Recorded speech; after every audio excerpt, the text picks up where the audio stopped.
Ok, legal, tá bom, normal. Não ter potência para fazer uma ultrapassagem segura não é legal. Mude para um Haval H6, o híbrido que conquistou o Brasil.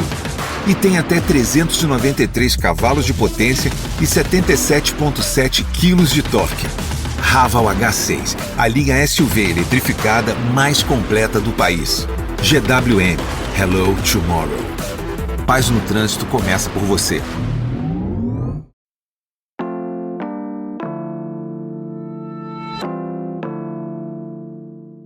Today on CityCast Pittsburgh, mashed potatoes, mac and cheese, and pumpkin pie are staples on a ton of Thanksgiving tables. But if you're cooking for guests with food allergies and sensitivities, these classics might need some tweaks. So to help you prepare for a delicious meal everyone can enjoy, we're bringing back my conversation with food blogger Liz Fetchin. She's sharing her favorite recipes, explaining why you want to use different egg substitutes for baking cookies versus pies, and giving tips for keeping the nostalgic flavors we all crave. It's Tuesday, November 26th. I'm Francesca DeBecco, and here's what Pittsburgh's talking about.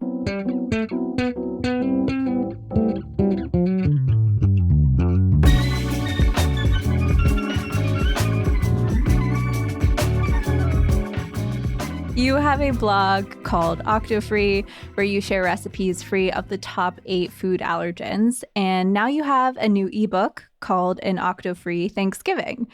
What inspired you to create this allergy-free guide to the holiday? So my family and I have a lot of food allergies, intolerances, and dietary restrictions. My husband is allergic to gluten, and he also can't have soy or dairy. My son and I are both dairy intolerant. My brothers have fish and nut allergies. So it's a lot when you put us all together at a table.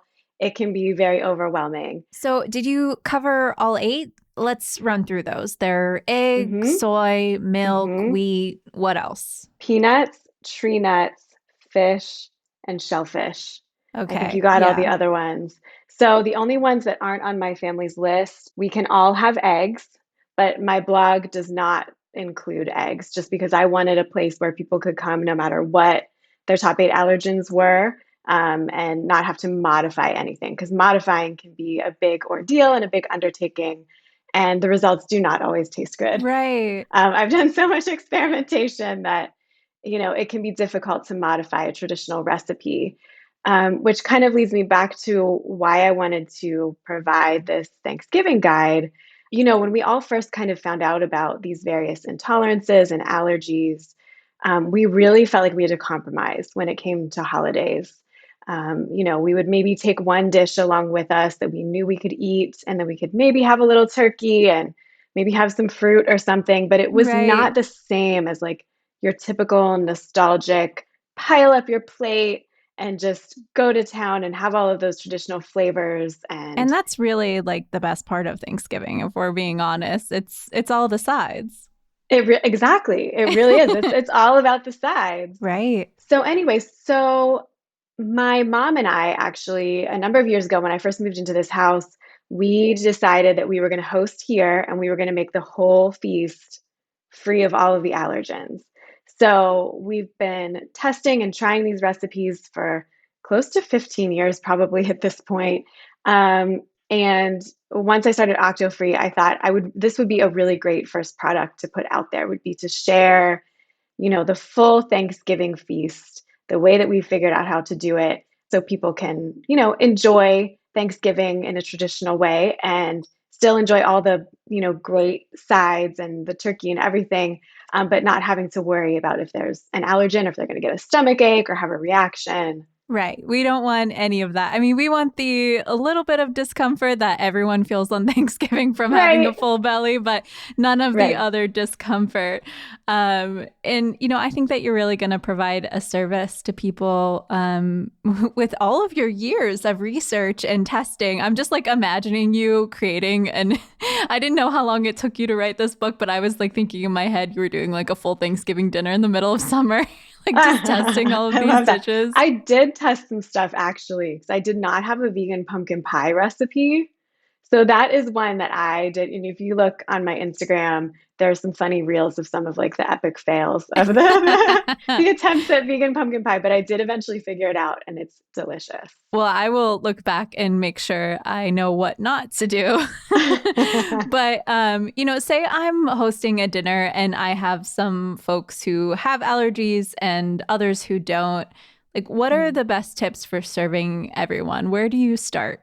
Sure, that is a great question. And that actually is the case in my family too. Like both of my brothers can have gluten and they can have milk. So I really do try to accommodate. So some of the things I do, like I make a vegan pumpkin pie gluten-free for people who need that. But then I Hmm. also order a normal pumpkin pie Oh, from yeah, like Whole phone a friend. Foods or a local bakery. Exactly. No shame in that. No You don't have to do shame. everything. No shame. Exactly. Exactly. 100%. And I feel like that's kind of one of the things that I wanted to make sure the guide did too, was to make it clear, like, don't feel like you have to undertake this entire meal on your own. Like, take shortcuts where you can. I recommended like a top eight free pie crust that you can buy frozen and just make the filling. Like, take as many shortcuts as you can. So, yeah, so I'll buy like a can of real whipped cream. I'll buy a real pumpkin pie. I'll get some real butter so that, the people who can have those things are able to still indulge. And then I just make sure that they're separated. I make sure we're using different knives to cut everything. And then actually in my guide, I included these cute little printable labels that you can cut out. They're like little tents so Oh, that I you love can that. write the name of the dish and then check off what it's free from and just like label it clearly. I think that's a really important tip when you're hosting a group where some people have restrictions and some people don't, is just make sure you're labeling everything clearly. Make sure you're using different serving utensils. If you have people in the group who, like my mother-in-law, loves to have real cream in her coffee. So I have my vegan creamer, but then I also have the creamer for Marge because we love Marge and we want her to be happy. So, yeah, Right. just making sure that people know that there are different options and just keeping the kitchen safe as far as not cross contaminating anything.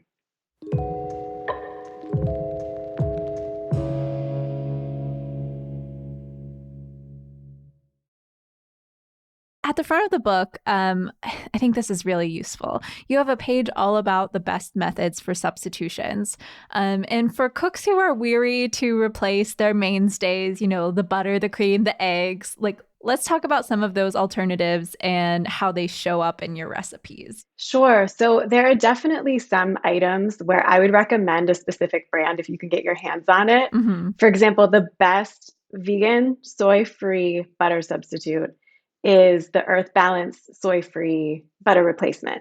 It's Okay. so great. It makes For creamy, baking? delicious for baking, for the mashed potatoes, for the gravy. I always make sure before Thanksgiving I have like 3 tubs of the Earth Balance soy-free because I Stock really do up. use it in a lot. Yeah, it goes into, there's a vegan pumpkin cheesecake recipe. I use that in the crust. And that Um, one's actually no bake. that's no bake. It's super easy. Yep, that's an easy one. That's a What's really the good filling one. of that one? So you use vegan cream cheese. I use Violife because it's also soy free and nut free. A lot of vegan cheeses are made from like cashews or almonds. So that's the That's a one that good I note. use. Yeah, label reading has become a pastime for me. I'm always reading labels, and you always have to double check too. Like we just had an incident the other day where we bought these corn chips that we always buy, and my husband's skin started breaking out. And Oh I was like, no. is it our fabric softener? What is it? And then we realized they're fried in soybean oil now. So Wow. checking and double checking labels is another tip. So even if you like see something in my cookbook, make sure you still check the label for your own allergens is another hot tip. Yeah. So you mentioned eggs. hmm What do you do to replace the eggs? This is a tough one for folks. How does this show up in your recipes? This is a really tough one. So I have been learning to bake. After I started the blog, I wasn't a huge baker, but I've been having lots of fun learning and experimenting with baking. And what I have learned is that if you're baking like a muffin or a cookie, flax meal eggs are the best replacement. I don't know if you know what a flax meal egg is, but you take Yes. flax meal and you mix it with water. And I think it's like 1 tablespoon flax meal to 2 or 3 tablespoons warm water. And you mix it up and you kind of let it sit. And then you add it in wherever the egg step is. It kind of has this consistency like a jelly, like Yes. gloopy. Yes, it It's becomes kind of like a a weird. gloopy. Yes. Yes, But it does. It's sort of like the binder of an egg. So do you use exactly. this like is this in your stuffing? No, you actually don't need eggs for the stuffing, Okay. which Where do you use is the great. eggs? Or I mean the flax eggs.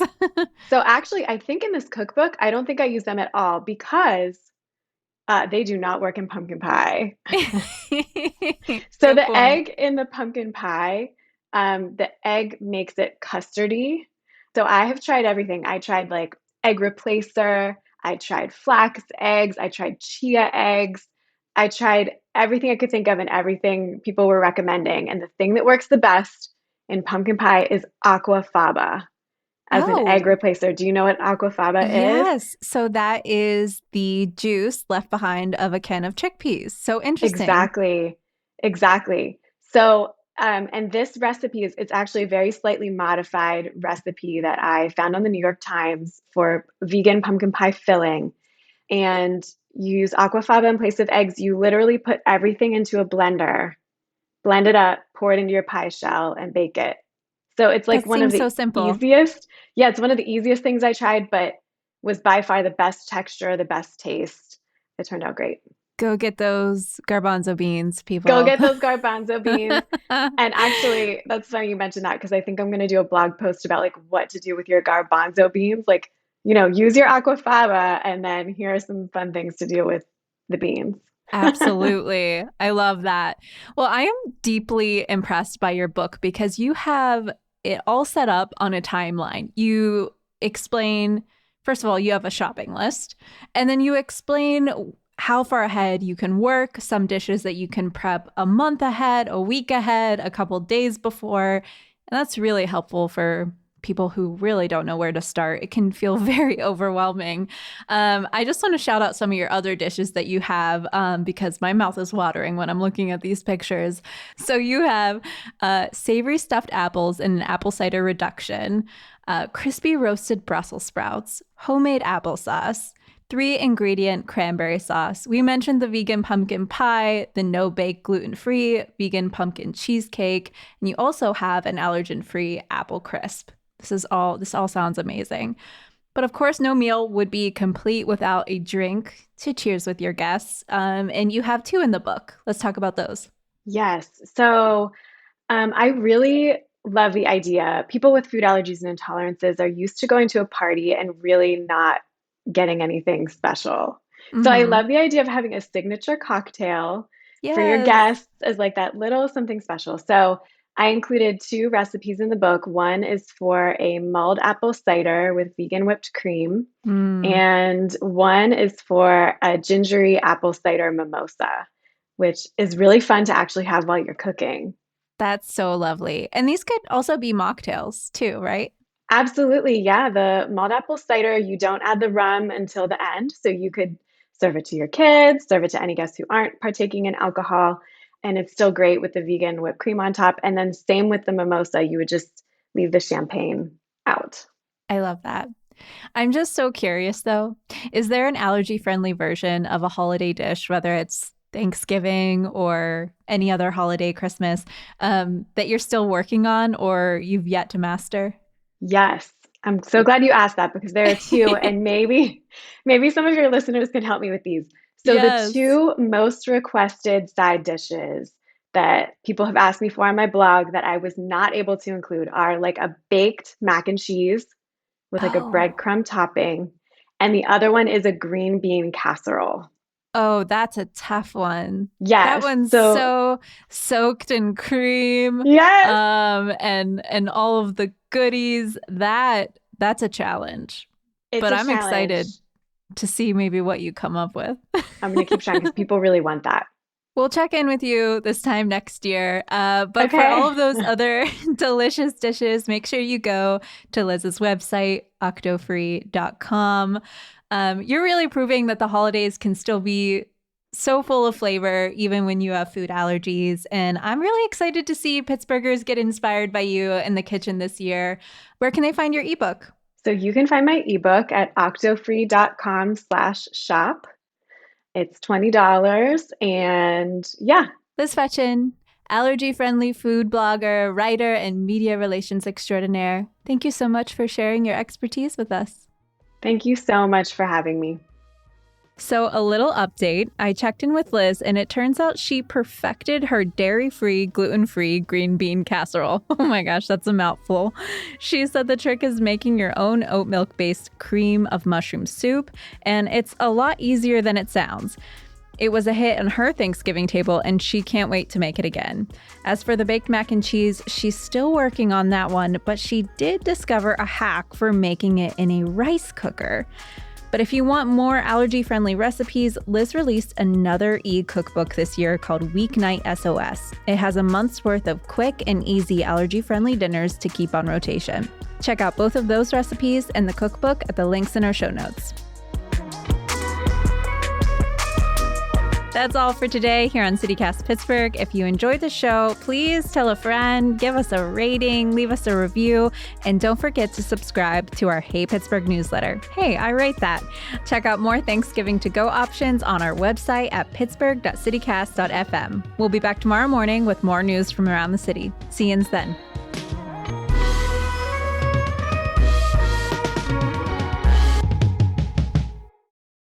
It was not good. It was like very, very gummy, Ew. and liquidy and just not acceptable. Gummy is not No. the description you want for a Thanksgiving pumpkin It's not pie. the vibe. It's definitely not the vibe for pumpkin pie.